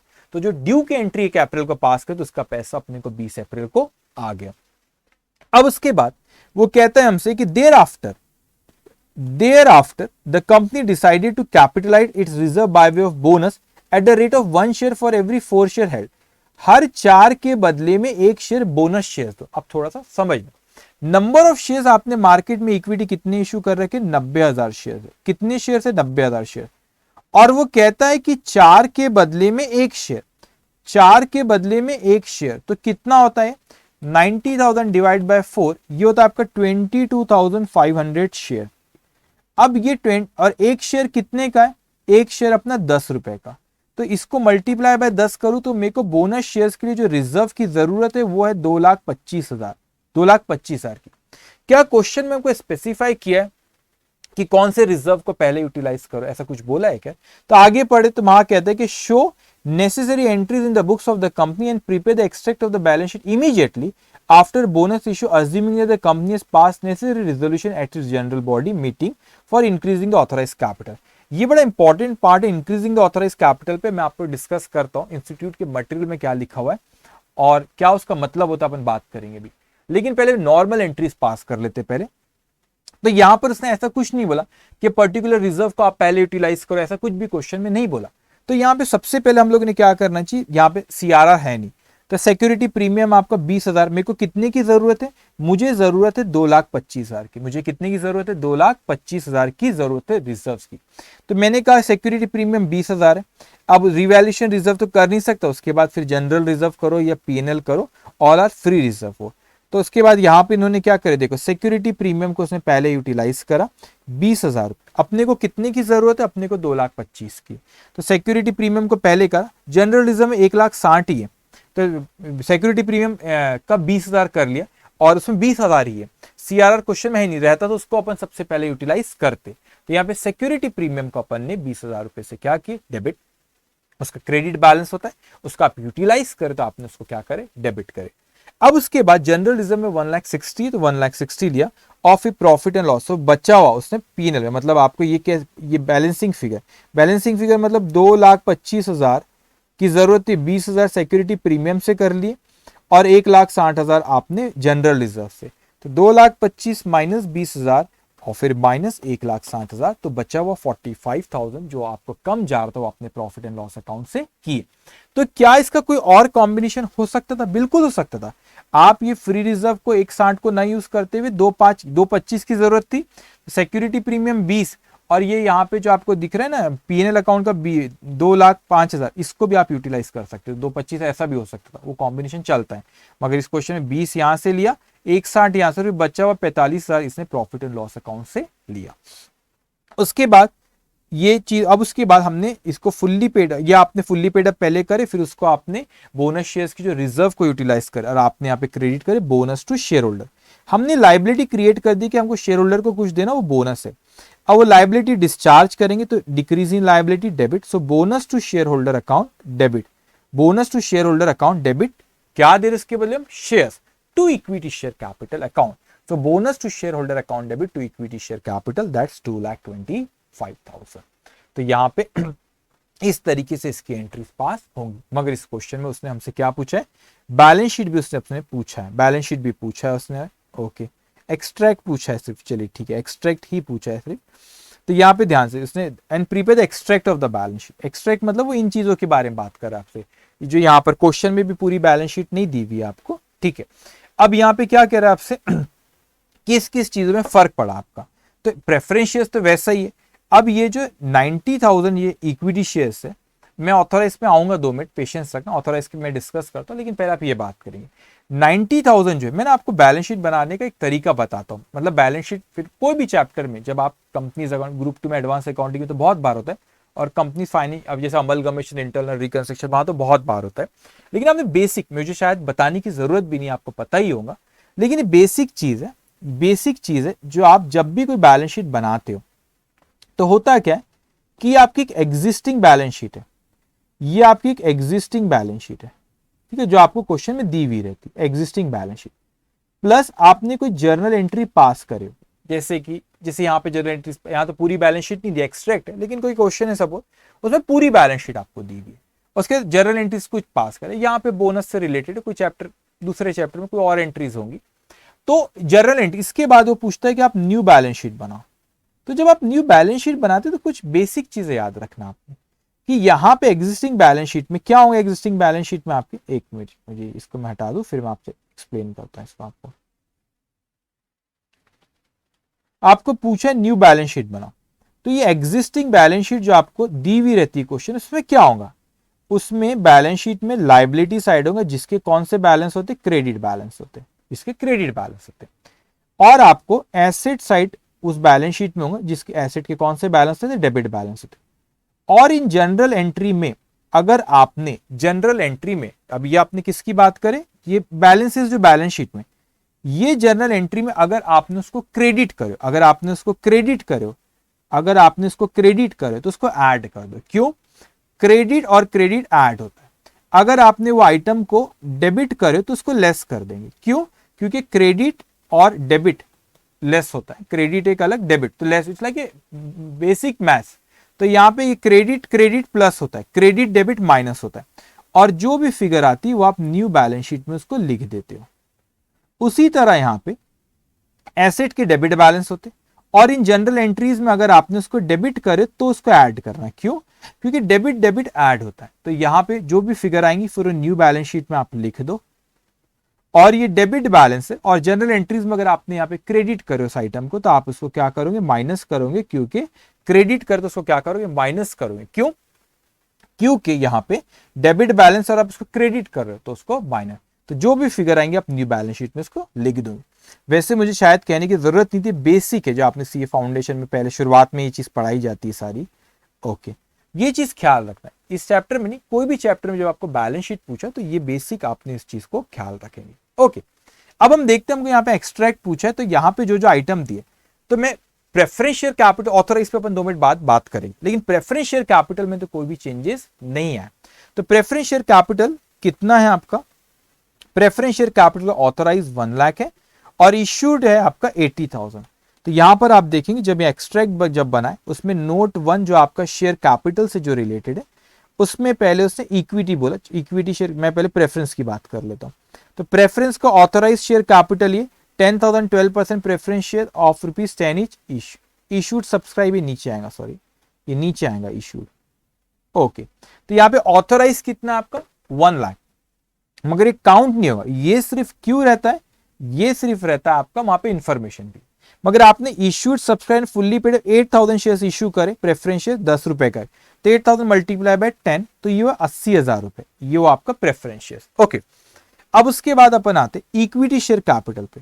Equity share capital के ऑथराइज पे मैं आता हूं। अभी यहाँ पे आप 1,12,500, 1,12,500 कैसे है मैं आपको समझाता हूँ, डोंट वरी, ठीक है। 1,12,500 आपका ये इक्विटी शेयर का ऑथराइज है, 10 रुपए का है, तो ये हुआ 11,25,000। Now issued subscribe and fully paid up 1,12,000 equity share of ₹10 each fully paid up. अब ये यहाँ पे आपने बोनस शेयर कितने की थी, कितने बोनस शेयर दिए, 22,500। तो हमेशा जो भी बोनस शेयर्स हो या कोई और चीज, फॉर एग्जांपल आपने शेयर्स के बदले में आपने कोई फिक्स एसेट दिए, तो other than cash consideration fix asset लिए शेयर्स के बदले में, तो जब भी अदर देन कैश कंसीडरेशन अगर कुछ होता that should be mention as per schedule 3 कि आपने बताओ। तो यहाँ पे आपका भला ही आपका ये इशू ये कैसे 1,12,500 है, मैं इस पर डिस्कस करूंगा, डोंट वरी। मगर 1,12,000 में ये तो आपको पता है कि अभी 22,500 आपने बोनस शेयर्स दिए, तो ये बोनस शेयर्स 22,500 जी, तो वो मेंशन करना पड़ेगा कि 22,500 की बोनस शेयर है, that is other than cash consideration. तो टोटल आपका हुआ, पहले 90,000 था आपका इश्यूड और अभी 22,500, तो 90,000 प्लस 22,500 वो होता 1,12,500। तो ये तो आपका ऑथोराइज्ड है, इसको मत काउंट करना। और ये आपका है इश्यूड सब्सक्राइब, तो ये आपका 11,25,000, ये 1,12,500 मल्टीप्लाई बाय वो आपका 10 रुपए का एक शेयर, तो 11,25,000। और ये आपका इक्विटी, ये आपका प्रेफरेंस का, तो ये दोनों की टोटल ये आई है 12,05,000। करो एक बार, 11,25,000 प्लस 80,000, ये आया आपका 12,05,000 रुपए, ये टोटल आपका। अब ध्यान से मेरी बात सुनेंगे, ये आपने 12,05,000 रुपए ये यहां पर लिख दिए। अब मैं पहले ये रिजर्व एंड सरप्लस इस सब में अपन जाते हैं 2 मिनट में, लेकिन एक बड़ा इंपॉर्टेंट बात रिलेटेड टू ऑथराइज कैपिटल मुझे आपसे डिस्कस करना है। अब मैं कहता हूं कि किस ऑथराइज कैपिटल कभी इंस्टीट्यूट के आप सजेस्टेड आरटीपी एमटीपी में कोई अलग देखोगे, कभी कुछ अलग देखोगे, तो 2 अलग अलग तरीके से आप वहां पर दिखेगा। अब मैं आपको समझाता हूं क्या कह रहा है, both are correct, both are correct. अभी अगर इस पॉइंट को आप समझ लो, और इंस्टीट्यूट भी मानती कि दोनों सही, उन्होंने अपने मटेरियल में बात लिखी है, मटेरियल में बात लिखी है, वो मैं आपसे कर रहा हूं, ध्यान से सुनेंगे। अगर मैं इक्विटी की बात करूं, इक्विटी का ऑथोराइज कैपिटल हमारा क्वेश्चन में जो हमको ऑथोराइज कैपिटल दिया, इक्विटी का ऑथोराइज कैपिटल क्वेश्चन में हमें कितना दिया, इक्विटी का ऑथोराइज कैपिटल यहां पे दिया है हम लोगों को। इस क्वेश्चन में इक्विटी का ऑथोराइज कैपिटल ये देखेंगे 1,00,000 शेयर थे, कितने थे 1,00,000 शेयर, लेकिन आपने इश्यू कितने करके रखे थे 90,000 रुपए। इस पॉइंट को अच्छे से समझेंगे, तो मैं कहता हूं कि 1,00,000 में यहां लिखता हूं 1,00,000 शेयर मेरे इश्यू करके, पहला फर्स्ट चीज, बोथ आर करेक्ट, दोनों तरीके बता रहा हूं कि 1,00,000 शेयर हमारे ऑथोराइज्ड है, ठीक है। बोनस शेयर्स कितने दे रहे, बोनस शेयर्स दे रहे हम लोग 22,000, बोनस शेयर्स अभी कितने दे रहे 22,500। तो एक हो सकता है कि इसमें मैं 22,500 ऑथोराइज, पहले का 1,00,000 है वो, मैंने बोला और 22,500 बोनस दिए तो ऑथोराइज में ऐड कर दो। तो ये ऑथोराइज की फिगर, आपने ऑथोराइज कैपिटल एक, आपने ऑथोराइज कैपिटल ऑथोराइज, ये ऑथोराइज एक है कि 1,00,000 पहले से था, 22,500 के मैंने बोनस दिया, तो ऑथोराइज को मैं यहां पे लिख दूं 1,22,500 यहां पे ऑथोराइज को लिख दूं, 1,22,500 में ऑथोराइज को लिख दूं। तो क्या ये सही है, ये सही है, ये भी चलता है। एक और ऑल्टरनेटिवली इंस्टीट्यूट दोनों करेक्ट मानती है कि आपका भलाई अभी कितना है, 1,00,000 ऑथोराइज कैपिटल है, 1,00,000 ऑथोराइज एग्जिस्टिंग है, लेकिन आपका इश्यूड तो 90 ही है ना, इश्यू कितना है आपका, इश्यूड तो 90 ही है बेटा। तो आपको इश्यूड 90 है, तो अगर मैं 90,000 प्लस 22,500 करूं तो 1,12,500 ही होता है। तो वो कहते हैं कि यहां पर जो आपका ये जो आपका 1,00,000 जो आ रहा है आपका 1,00,000 जो आ रहा है आपका, इसमें मैंने यहां पे सिर्फ 12,500 से और ऐड करो। कैसे 12,500, देखो 90,000 है इश्यूड करे, प्लस बोनस शेयर 22,500, तो कितना हो गया 1,12,500 माइनस एग्जिस्टिंग 1,00,000, अभी ऑलरेडी एग्जिस्टिंग कितना आपका 1,00,000 है। तो टोटल देखो 90,000 पहले से है इश्यूड, अभी 22,500 किया तो 1,12,500 हो गया, और बोलता 1,00,000 ऑथोराइज ऑलरेडी है, तो 12,500 से ही बढ़ाओ और इसको कर दो आप 1,12,500। इन अदर वर्ड्स जो आपने ऑलरेडी इश्यू करे 90,000, उसमें बोनस शेयर 22,500 आप ऐड कर दो, 22,500 आप ऐड कर दोगे तो वो आपका, एक सेकेंड, हाँ 22,500 ऐड करो तो वो टोटल आ जाता है आपका 1,12,500। तो सर हमने कैसे लिखना, जो टोटल ऑथोराइज कैपिटल है उसमें 22,500 ऐड करूं, जो इश्यूड है उसमें करूं, तो इंस्टीट्यूट कहती है कि दोनों सही है, दोनों सही है, बल्कि इनफैक्ट पहले नहीं बोलती थी, मगर कोई सजेस्टेड में कुछ, मटेरियल में कुछ, आरटीपी में कुछ ऐसा कर दो, बच्चे कंफ्यूज हो जाते थे यार, वहां पे तो ऑथोराइज उन्होंने टोटल ऑथोराइज में बोनस को ऐड करके कर दिए, यहाँ पे इश्यूड में उन्होंने बोनस को ऐड करे, तो कौन सा ले, बोथ आर करेक्ट। इनफैक्ट ये सोल्यूशन में भी यहाँ पे मैंने जो ये आपको लिखा हुआ, ये इंस्टीट्यूट ने, ये इंस्टीट्यूट का ही है, ये जो नोट है इंस्टीट्यूट के मटेरियल में ऐसा नोट लिखा हुआ है। It has been ensured that authorise capital after bonus issue should not be less than the issued capital including bonus. In all the practical problem, the authorized capital may be either either be increased by the amount of bonus issue or the value of additional share value of bonus shares issued less unissued authorized capital, that is excess of authorized capital in comparison to the issue shares before bonus issue. तो अब वो तो sentence से confuse मत होना. उसका कहने का मतलब ये, वो आपसे जो इंस्टीट्यूट कहना चाह रही है कि वो कहती है कि दोनों चलता है, हमको दोनों चलता है. मतलब वो कहती है कि जो आपका ऑथोराइज कैपिटल ये 1 लाख है और जो आपका 22,500 है, इसको बस ऐड कर दो तो वो 1,22,500 भी चलता है. या जो 1 लाख है, फिर उसमें देखो कि भाई हम लोगों को तो 90,000 इशूड है और अपने को 90,000 इशूड है, 22,500 बोनस दे रहे, तो 1,12,500 होता है. तो ऑलरेडी 1 लाख है तो 12,500 से बढ़ा लो तो 1,12,500 हो जाता है. तो इसलिए 12,500 से बढ़ा है तो 1,12,500 हो गया. Both are correct. जो सेंटेंस मैंने रीड करा ना अभी नेक्स्ट 2 मिनट पहले, ये वाला, ये इंस्टीट्यूट के मटेरियल में भी ऐसा दिया हुआ है. तो दोनों सही है, वो कहते हैं दोनों चलता है. तो कभी आपने कोई सजेस्टेड में या आरटीपी में कभी कोई, जैसे इसी क्वेश्चन की अगर मैं बात करूं कि कभी आपने 1,22,500 ऑथोराइज देख लिए तो ये बोलना रे रे रे ये तो गलत हो गया, 1,12,500 नहीं, वो भी चलता है और ये भी चलता है. Both are correct. ओके, अब अपन आते कि हमने पहले शेयर कैपिटल की बात करें, नोट रिजर्व एंड सरप्लस की बात करते. तो रिजर्व एंड सरप्लस क्वेश्चन में हम लोगों को रिजर्व एंड सरप्लस कौन कौन से दिया है? General reserve, revaluation reserve, security premium that is collected in cash और प्रॉफिट एंड लॉस अकाउंट. तो जनरल रिजर्व हमने कौन कौन से यूटिलाइज करे? हमने इस क्वेश्चन में सिक्योरिटी प्रीमियम पूरा यूटिलाइज करे, जनरल रिजर्व भी पूरा यूटिलाइज करे और प्रॉफिट एंड लॉस अकाउंट को सिर्फ हमने कितना करे? 45,000. ये मेरे को याद है, एंट्री पास किए थे ना. तो यहां पर अब नोट्स टू अकाउंट में आप देखेंगे कि रिजर्व एंड सरप्लस में रिवैल्यूएशन रिजर्व तो एज इट इज है आपका, दैट इज 35,000. उसको तो आप यूटिलाइज कर भी नहीं सकते रिवैल्यूएशन को, तो ये 35,000. उसके बाद सिक्योरिटी प्रीमियम जो 20,000 था उसको आपने यूटिलाइज कर ली, तो इसलिए आउटर कॉलम पे 0. जनरल रिजर्व 1,60,000 था, उसको भी आपने यूटिलाइज कर ली, तो आउटर कॉलम पे 0. पीएनएल का बैलेंस 2,05,000 था और आपने यूटिलाइज उसको करे 45, तो आउटर कॉलम में 1,60,000. तो 1,60,000 आउटर कॉलम पे ये. तो टोटल रिजर्व एंड सरप्लस अगर आप यहाँ पे करते हो तो वो आता है 35 प्लस 1,60,000 दैट्स कम 1,95,000. तो यहाँ पे आ गया 1,95,000. उसके बाद आता है लॉन्ग टर्म बोरोविंग. यहाँ पे लॉन्ग टर्म बोरोविंग क्वेश्चन में आपको दिया हुआ है लॉन्ग टर्म बोरोविंग डिबेंचर. तो long term borrowing secure 12% debenture 5 lakh question में दिया एज इट इज, उसमें कुछ भी नहीं हुआ है. तो ये 5 लाख रुपीज. तो ये टोटल. तो आप बोलेंगे सर बैलेंस शीट टेल, अरे एक्सट्रैक्ट है, जो जो इन्फॉर्मेशन दी बस उसके बेसिस पे अपने को यहाँ पे लिखना है. तो इस तरह का क्वेश्चन 6 या 8 नंबर का आपको आ सकता है. तो ये जो हमने सारा डिस्कशन किया वो किससे रिलेटेड करे? Related to bonus share. लेकिन इस चैप्टर का नाम है आप लोगों का, इस चैप्टर का नाम है बोनस एंड राइट इशू. इस चैप्टर का नाम है बोनस एंड राइट इशू. तो वैसे तो देखा जाए राइट इशू में भी 2 पार्टी इंवॉल्व होती है, एक वो हर ट्रांजेक्शन की तरह, एक वो कंपनी जो राइट इशू कर रही और एक जो जिसको शेयर्स दिए ऑफर करे जा रहे. तो जिसको ऑफर करे जा रहे उसके पॉइंट ऑफ व्यू से अकाउंटिंग इस चैप्टर में नहीं करना है, वो हम इन्वेस्टमेंट चैप्टर पढ़ेंगे. वहीं पे जो इन्वेस्टर है, जो शेयर होल्डर है, जिसको राइट इशू ऑफर करेंगे उसकी बुक्स में क्या अकाउंटिंग ट्रीटमेंट होता है वो भी इन्वेस्टमेंट चैप्टर में कवर होता है. लेकिन जो कंपनी शेयर्स यहाँ पे इश्यू कर रही है तो उसकी बुक्स में कोई खास एंट्री सर कंपनी जो शेयर्स इश्यू कर रही है.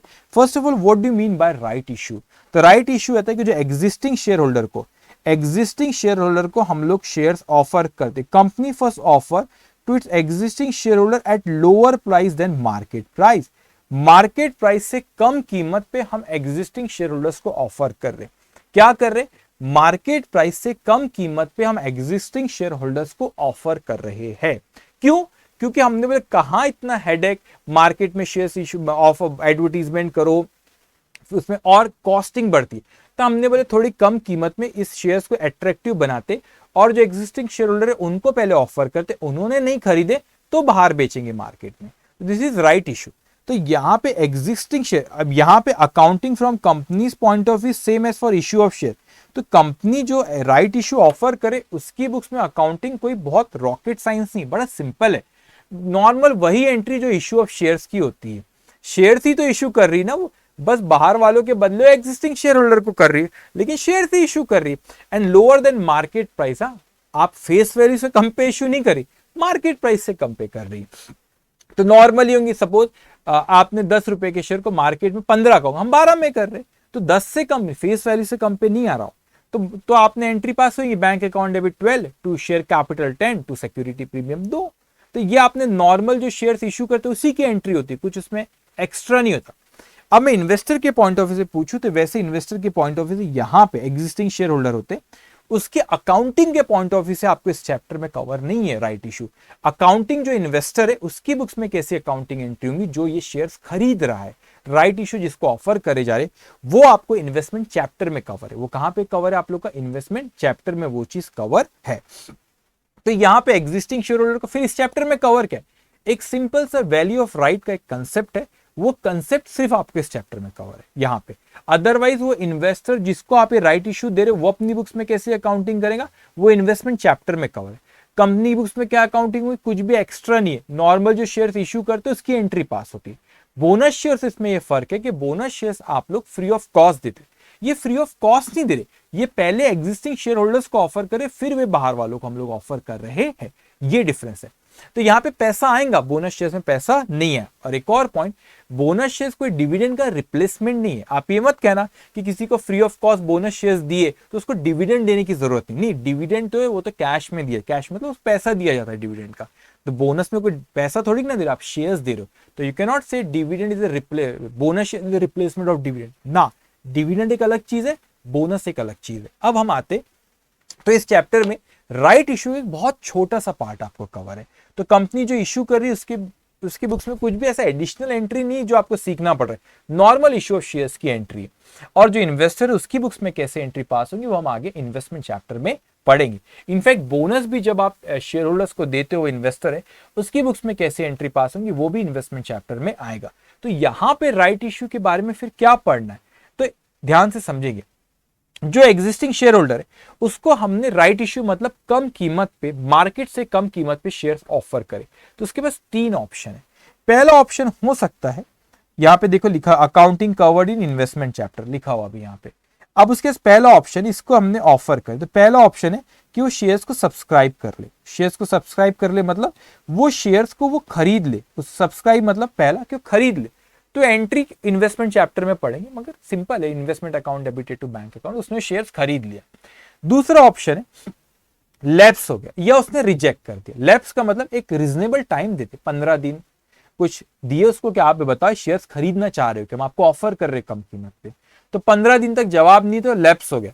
या उसने रिजेक्ट कर दिया, उसने साफ साफ बोल दिया कि नहीं लेना है मेरे को, नहीं लेना, तो उसकी तो फिर उसकी बुक्स में तो एंट्री नहीं पास होगी इसकी। लेकिन जो स्मार्ट इन्वेस्टर है वो या तो सब्सक्राइब करेंगे, या अगर सब्सक्राइब नहीं करता है तो वो कहेंगे कि चलो भाई मैं नहीं खरीद रहा हूं, मैं सपोज आप कंपनी आपने मुझे ऑफर करे, तो आपने मुझे ऑफर करे तो मैंने बोला कि मैं नहीं खरीदना चाहता हूं, सब्सक्राइब नहीं कर रहा हूं, मगर मैंने कहा कि देखो मेरा एक रिलेटिव है, तो मैं ये कहता हूं कि मैं राइट्स बेच रहा हूं, सेल राइट्स, यहां पे क्या लिखा हुआ है, यहां पे राइट्स बेच रहा हूं मैं, यहां पे ध्यान से इस चीज को, राइट्स बेच रहा हूं, यहां पे मैं कोई शेयर्स नहीं बेच रहा हूं। इस चीज को समझना, आप कंपनी आपने मुझको शेयर्स ऑफर करे, तो मैं यहां पे शेयर्स नहीं बेच रहा हूं, प्लीज इस पॉइंट को समझना, मैं यहां पे शेयर्स नहीं बेच रहा हूं, मैं यहां पे क्या बेच रहा हूं, मैं राइट्स बेच रहा हूं। तो मैं आपको कह रहा हूं कि आपने मुझे कम कीमत पे ऑफर करे, ये शेयर्स मुझे ना देते हुए मेरे रिलेटिव आप उनको दे दो कम कीमत पे, तो वो भी चलता है।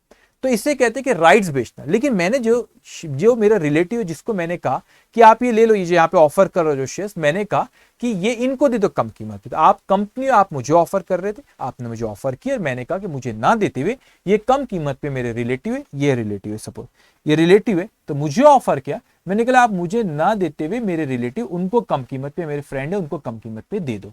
तो मैंने उनको कम कीमत पे आपको बोला दे दो, तो आप मेरे बदले उनको दे रहे हो, लेकिन मैंने अब उनसे ट्रांजेक्शन किया, मैंने उनको देखो यार मैंने आपको कम कीमत पे शेयर्स दिला दिया, कम कीमत पे शेयर्स दिला दिया, तो मुझे कुछ आप पैसे दो उसके बदले में, क्योंकि मार्केट रेट में जो है उस रेट से कम कीमत पे मैंने आपको शेयर्स दिलवा दिया, तो मुझे आप क्या करो उसके बदले में कोई पैसा दो। तो उससे कितना पैसा लेना चाहिए, that is value of right, that is value of right, कि मैंने शेयर्स नहीं बेचा, मैं बार बार कह रहा हूं मैंने शेयर्स में अकाउंटिंग एंट्री भी नहीं, वो आप इन्वेस्टमेंट चैप्टर में पढ़ोगे, बैंक अकाउंट डेबिट करते तो पीएनएल में जाता है, कभी इन्वेस्टमेंट में एडजस्ट, तो वो एक अलग बात है, इन्वेस्टमेंट चैप्टर का डिस्कशन है। लेकिन यहां पे सिर्फ वैल्यू ऑफ राइट की बात चल रही कि मैंने उनको बोला कि भाई साहब कि मैंने आपको कम कीमत पे शेयर दिलवा के दिया, मार्केट में जो कीमत है उससे कम कीमत पे दिला के दिया, तो आप मुझे कुछ पैसा दो, तो मैंने आपको राइट्स बेचा उसके लिए, तो मैंने उनसे कितना लेना चाहिए, that is value of right. Now how we calculate value of right, सिर्फ आपको इस चैप्टर में उतना ही पार्ट है कि वैल्यू ऑफ राइट कैसे कैलकुलेट करना है। अकाउंटिंग एंट्री जो इन्वेस्टर है, अकाउंटिंग एंट्री जो इन्वेस्टर है वो अपनी बुक्स में कैसी एंट्री पास करें इस राइट इश्यू, वो इन्वेस्टमेंट चैप्टर का पार्ट है। इस चैप्टर में सिर्फ how to calculate value of right. तो value of right is cum right value minus ex right value. What do mean by cum right value, कि मार्केट प्राइस राइट इश्यू के पहले कितनी थी, मार्केट प्राइस राइट इश्यू के पहले कितनी थी, और राइट इश्यू जब कर दी कंपनी ने उसके बाद मार्केट प्राइस क्या हो। तो जनरली क्या होता है कि मार्केट प्राइस राइट इश्यू के बाद कम हो जाती है, क्यों, क्योंकि पहली बहुत डिमांड रहती, क्यों, जैसे कंपनी ने ऑफर करी, अनाउंस करी मार्केट में कि हम राइट इश्यू कर रहे, तो अभी उसने अनाउंस करी से, तो क्या होता है मार्केट में हड़कंप मच जाती है, अरे कम कीमत पे कंपनी शेयर दे रही है एग्जिस्टिंग शेयर होल्डर को, तो उसकी क्या मार्केट में वैल्यू बढ़ जाती है, तो एग्जिस्टिंग शेयर होल्डर फिर उस शेयर को बेचते भी है, क्या डिमांड बढ़ गई मार्केट में, क्यों, क्योंकि अब उनको कम कीमत पे कंपनी ऑफर कर रही है, तो that is cum right value.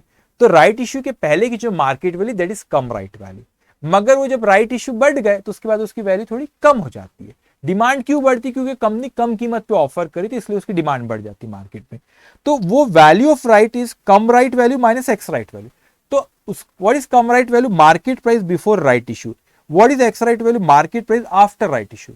तो कम राइट वैल्यू तो आपको क्वेश्चन में डायरेक्टली दिया हुआ रहेगा कि इतना, वैसे एग्जाम में इस पे राइट इश्यू पे इस तरह वैल्यू ऑफ राइट क्वेश्चन आया नहीं, मगर हो सकता है आरटीपी में हमेशा देता है वो क्वेश्चन, लेकिन हो सकता है कोई अटेम्प्ट में आपके अटेम्प्ट में 4 नंबर का एक आध पूछ ले, तो अपने को पता रहना चाहिए।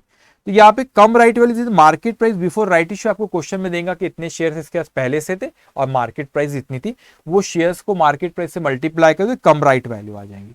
मगर यहाँ पे एक्स राइट वैल्यू जब आप कैलकुलेट करेंगे तो ये ex right value market price after right issue, तो इसका ये फॉर्मूला क्या है, cum right value of the existing share. What is cum right value of the existing share, कि एग्जिस्टिंग नंबर ऑफ शेयर्स क्या है आपके पास, सपोज 10,000 है और मार्केट में कितनी कीमत है उसकी, कम राइट वैल्यू ए पर शेयर, उससे मल्टीप्लाई करोगे तो इस cum right value of the existing share plus आपने जो प्लस फिर right issue multiply by issue price, आपको कितने शेयर्स ऑफर करे गए राइट इश्यू और कितने में ऑफर करे गए, तो कितने शेयर्स ऑफर करे गए राइट इश्यू और कितने में करे, तो ये आप इसको टोटल करोगे, divided by total number of share से डिवाइड करो, एग्जिस्टिंग शेयर कितने थे और राइट इश्यू कितने ऑफर करे गए, तो ये आपका आ जाएगा आपका एक्स राइट वैल्यू।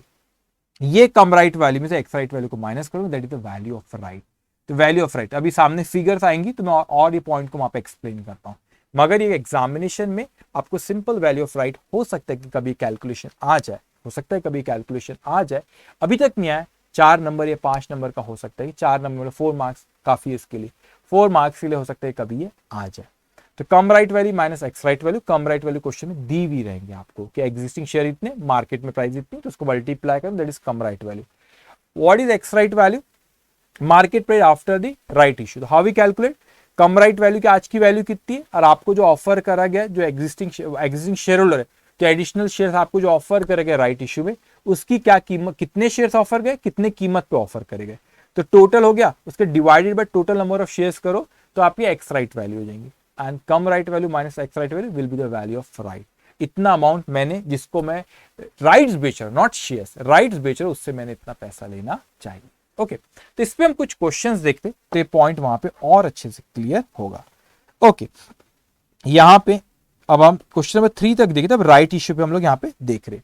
वो कहता है हमसे, a company offers new right shares of ₹100 each at 20% premium to existing share holder on 1 share for every 4 share. हर 4 शेयर के बदले में, हर 4 शेयर के बदले में कितने शेयर्स राइट इश्यू ऑफर कर रहे, एक, और कितने रुपए में करे, 100 रुपए का है, 120 में करोगे तो महंगा करे, अरे मार्केट में और महंगा होगा, अपने को उससे कम में ही करेंगे, तो प्रीमियम 20 रुपए 20%। यहां पे कहता है कि the come right market price of the share is ₹40, तो यहाँ पे 140 रुपीज 140 है, तो 140 cum right value per share. You are required to calculate ex right value of the share. तो how we calculate ex right value of the share, ये formula उसका, ex right value of shares equals to cum right value of the existing shares plus right share multiply by issue price divide by existing share plus number of right issue. देखो यहाँ पे समझो आप क्या है, मैंने कहा कि मेरे पास आज कितने शेयर है, मेरे पास इसे नंबर ऑफ शेयर्स नहीं थे, 4 के बदले में, तो एग्जिस्टिंग अपन मानते 4 शेयर, तो मैंने कहा 140 रुपए का एक शेयर आज मार्केट में और मेरे पास 4 शेयर है, प्लस आज उसने मेरे को 4 के बदले में एक शेयर, तो एक शेयर ऑफर कितने में करा उसने, 120 रुपए में एक शेयर ये ऑफर किया, तो divided by total number of share, 4 share आज मेरे पास है, एक ऑफर करा, तो ये आपकी एक्स राइट वैल्यू आ जाएंगी, x right value. So 140 multiply by 4 plus 120 divided by 5, तो ये आता है 136, तो rupees 136 is ex right value per share. तो यहां पे वैल्यू ऑफ राइट भी उसने पूछा है, तो वैल्यू ऑफ राइट इसमें कम राइट वैल्यू मैंने एक्स राइट वैल्यू, तो कम राइट वैल्यू कितनी क्वेश्चन में दी 140, तो 140 माइनस 136 जो अभी कैलकुलेट करे तो 4 रुपए, तो एक शेयर पे मैंने उससे कितने लेना चाहिए, 4 रुपए वैल्यू ऑफ राइट लेना चाहिए। तो सिंपल कैलकुलेशन ये लिखा हुआ है, ये सिंपल कैलकुलेशन हो सकता है कि कभी कोई अटेम्प्ट में आ जाए, वैसे अभी तक तो मैंने देखा नहीं, लेकिन हो सकता है कि कोई अटेम्प्ट में आ जाए। फिर आगे हमसे कहता है next point, A company having 1 lakh shares of ₹10 each as its issued share capital and having a market value of ₹45 issued right issue for ₹45 issue right shares in the ratio of 1:5 at an issue price of ₹25, अच्छा 45, okay. अब देखो क्या हुआ कि company ने यहां पे कितने शेयर है उनके, 1 लाख, अब वो ऑफर कर रही है 1:5 मतलब 5 के बदले में, तो 20,000 शेयर ऑफर कर रही है, तो 20,000 शेयर अगर वो ऑफर कर रही और 25 रुपए, मार्केट में कीमत 45 होंगी, वो 25 रुपए पे ऑफर करे, कितने पे ऑफर कर रहे, 25 रुपए पे वो ऑफर कर रहे हैं। तो भाई यहां पे फेस वैल्यू क्वेश्चन में दी हुई है 10 रुपए, मतलब 10 रुपए के शेयर को वो 25 रुपए पे ऑफर कर रहे, तो 15 रुपए भी प्रीमियम है। 20,000 शेयर, कैसे 20,000 शेयर, 1 लाख शेयर है, 5 पे एक राइट इश्यू दे रहे, तो अगर 1 लाख 5 है तो एक कितना, दैट्स कम 20,000 शेयर, तो 20,000 शेयर और 25 रुपए, तो एंट्री पूछा सिंपल, बैंक अकाउंट डेबिट, तो बैंक अकाउंट डेबिट पैसा आया 20,000 शेयर और एक शेयर पे कितना 25, तो 20,000 multiply by 25 that's come 5 lakh. Equity share capital 20,000 share, इसमें हमेशा फेस वैल्यू जाती, तो 10, ये आ गया आपका 2 लाख। 20,000 शेयर आप वो ऑफर करा 25 पे, 10 की चीज 25 मतलब 15 premium, multiply by 15 that's come 3 lakh rupees. So entry bank account debit to equity share capital to security premium account. तो नॉर्मल एंट्री हो सकता है, कोई अटेम्प्ट में ऐसे क्वेश्चन आया नहीं वैल्यू ऑफ राइट पे, लेकिन हो सकता है कि आपको वैल्यू ऑफ राइट कैलकुलेट करने बोल दे और साथ में वो आपको बोले कि वो इश्यू की कोई एंट्री पूछ, इस तरह का क्वेश्चन 4 नंबर को आपसे पूछ सकती है। अब यहां पे हमारा डिस्कशन, ये हमारा chapter bonus and right issue खत्म होता है। सो एक बार हम फट से रिवाइज करते इसको 2 मिनट में और इस सेशन यहाँ पे हम खत्म करते। तो यहाँ पे हमने देखे what is bonus share, bonus share जो company free of cost existing share holder को इशू करती है, उसकी कुछ कंडीशंस है, it should be authorized by article, authorized in general meeting, they should not be, company should not be defaulted in payment of interest principal और principal amount or any statutory dues like provident fund, gratuity, pension and partly paid up shares if and that should be made fully paid up। उसके बाद company यहाँ पे इनकी invest, जिनको हम bonus share दे रहे उनकी अकाउंटिंग एंट्री इन्वेस्टमेंट चैप्टर में कवर होगी। हम यहाँ पे जो कंपनी ने शेयर्स इशू करी बोनस, वो कैसे एंट्री पास करेंगे, एक आपका जो सेक्शन 63 डील करता है, वो कहते हैं कि जो रिजर्व को यूटिलाइज कर सकते, हमने बोले एक कैपिटल रिडम्पशन रिजर्व, सिक्योरिटी भी that should be collected in cash और फ्री रिजर्व, इसको यूटिलाइज कर सकते हैं। लेकिन सबसे पहले आपने सीआरआर करना चाहिए, अगर क्वेश्चन कुछ नहीं कहता है तो सीआरआर करना चाहिए, फिर प्रीमियम और उसके बाद फ्री रिजर्व करना चाहिए। और ये बोनस शेयर्स कोई डिविडेंड का रिप्लेसमेंट नहीं है, डिविडेंड एक अलग चीज है, बोनस एक अलग चीज है। अब इसकी एंट्री हमने यहाँ पे देखे, reserves account debited to bonus to share holder, then bonus to share holder to share capital, ये बोनस कैंसिल हो जाता है। अब एग्जाम में मत कैंसिल करके आना, समझाने के लिए मैं कहता हूं। तो net effect reserve account debit to capital. लेकिन आप दूसरा एक होता है आपका कि आप अगर कोई पार्टली पेड अप शेयर तो उसको फुल्ली पेड अप में कन्वर्ट करें, लेकिन जो अनकॉल्ड अप अमाउंट है वो उनसे बुला नहीं रहे, वो हम रिजर्व के अगेंस्ट में एडजस्ट करते हैं। लेकिन इस केस में हम सिर्फ फ्री रिजर्व यूटिलाइज कर सकते हैं, हम सीआरआर और सिक्योरिटी प्रीमियम यूटिलाइज नहीं कर सकते। और एक और चीज, जो रिवैल्यूएशन रिजर्व भी हम यूटिलाइज यहां पर भी नहीं, रिवैल्यूएशन रिजर्व कहीं पर भी यूटिलाइज नहीं कर सकते दोनों केस में।